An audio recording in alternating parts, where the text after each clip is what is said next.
guys, welcome to ED Fitness. Today we got a special video on our way to the gym.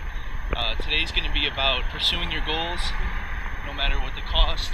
Even when you're on vacation, you got to take shit seriously and get into the gym.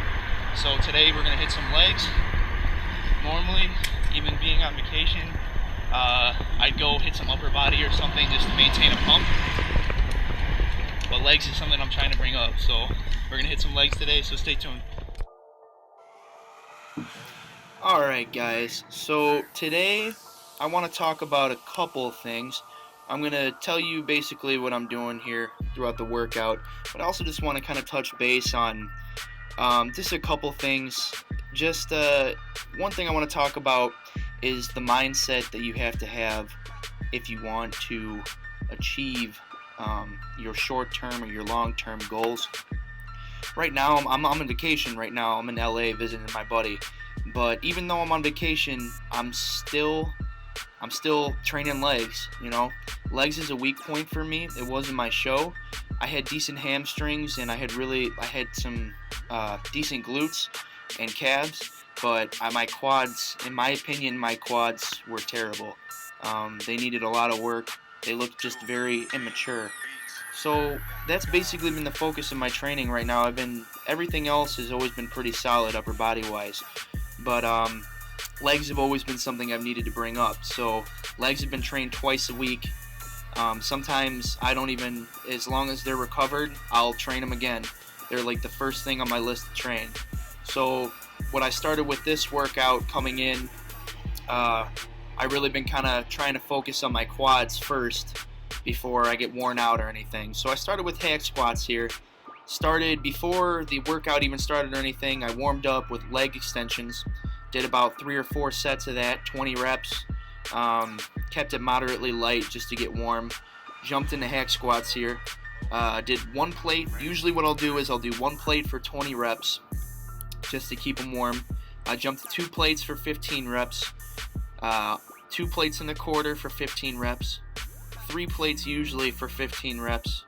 And then after that, I'll usually do like 3 plates and a quarter or 4 plates for maybe about around like 8 to 10 reps. And then I'll usually kind of play with it a little bit. But today, I don't know what it was. I might have some growing pains or something. Right above my kneecap, there's 2 points in the quad that hug your kneecap right above it. And both of those were on fire. Even when I was doing just 2 plates, it was killing me. So I went up to 3 plates today. That was it. I didn't go too heavy. It might also be a mixture of just being sore from the last time I trained them, not being fully recovered. It's hard sometimes when you're on vacation to fully eat all the food that you need to be eating, get in the gym when you need to be in the gym normally or whatever. So it's just you got to find a balance between still staying on track and doing what you have to do, and then also, you know, having fun. You know, I'm here with my girlfriend. I'm here.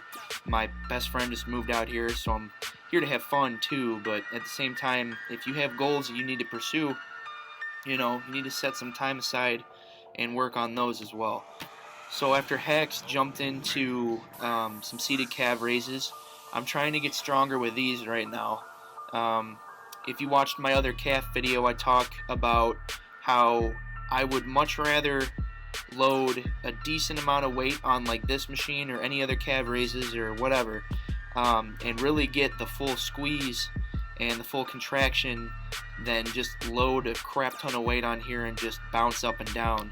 There's a lot of people that do that. They're coming in the gym all the time, loading tons of weight up, and they can't even get the weight up. I mean, they can get the weight up, but they're not really squeezing, you know. They're just coming up, down real quick, and that's about it. So in between the calf raises, I did bodyweight calf raises instead of resting, like an active rest or so. I did like 3 or 4 sets of 15 in between. Seated calf raises, I went up to 2 plates and a quarter. It felt a little heavy, but I still got it. So it wasn't really a calf day for me anyways. I was just throwing a little bit in here just to keep them worn and just keep blood flowing to them. After that, jumped into this leg press machine here. We don't have this at my gym, but I really like this machine a lot. It allows you to load a lot more weight on it than even just like a normal leg press. I was able to put, my back right now is a little iffy. I had a little injury, maybe even an injury, I don't even know. I just had a tweak with my back about 4 or 5 months ago.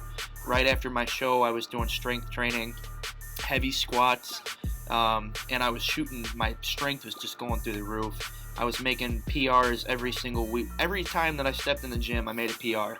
And my squats, during my prep, I couldn't squat at all, hardly. I mean, I could squat lightweight, but when you start getting really, really, really lean and you don't have a lot of food in you, every time you lift the weights, it feels like knives are just like digging in your skin. So I really wasn't able to go heavy during prep, but that's pretty obvious. So afterwards, I was going heavy in the off season. And like I said, I was making PRs, and it got to a point where my back had just had enough. I had 2 pinches, and after that, I just was like, okay, I'm just going for blood. I'm not really going to go heavy anymore, unless if I can really, control the weight. So after the leg presses, I jumped into some hamstring curls. As you see right here, I have my legs spread as far apart as they can be on this pad. Basically what that's going to do is that's just going to work your outer portion of your hamstring. Like I said, my legs are kind of a weak point, so I'm really trying to hammer my quads, my hamstrings from every angle possible. I even went pretty heavy on this. I went up to like 110 pounds. And as you can see, even though it's 110 pounds, I'm still controlling it. On the way up, I really like to go slow and get a full stretch. And then I usually just will pump it out on the contraction. I'll usually like squeeze really hard and quick. So it's slow and then quick, like that. So I did a few sets of these. I did 4 or 5 sets, about 15 reps a set. Normally, I'll do 4 sets wide, and then I'll do 4 or 5 sets close. I'll have my knees touching, and that'll just work the inner portion of your hamstrings. I finished up with this hamstring curl machine right here. This is also another machine that we don't have in my gym, and I've actually never even had a chance to work on a machine like this. So I was kind of just getting the feel for it. Some of the reps, I was having a hard time connecting with this machine. Sometimes when you're lifting the weights, you really have to have a mind-muscle connection and know what you're working. And this was just kind of one of those things. I don't know if it was like I had so much blood already in my legs and they were already pumped up, but just coming up with it, I didn't really feel much from it. So I just did maybe 2 or 3 sets, and that was it, just to burn out and finish out. As you can see, I'm drenched in sweat. So that was pretty much it, guys. I hope you enjoyed the video. I'm going to have a whole lot more coming, probably at least 1 or 2 a week.